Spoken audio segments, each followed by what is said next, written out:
So we got, this is the 10 round mags with the Springer Precision extensions. So what this does is it takes you from having 10 rounds to 13 rounds in this right here. So you got 13 rounds in here. Then if you take a 15 round mag, and you got these Springer Precision extensions right here. Now you got 22 rounds in this mag. So you got 23 rounds total. One in the pipe. You got 22 rounds in this mag right here.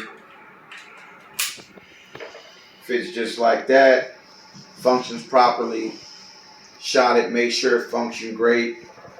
Okay, you can get the sleeve right there and everything will be just fine.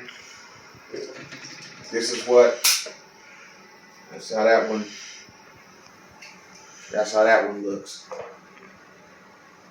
Been carrying it all day. So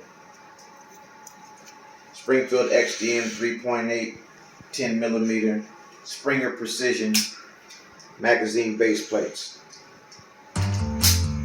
Whammy out.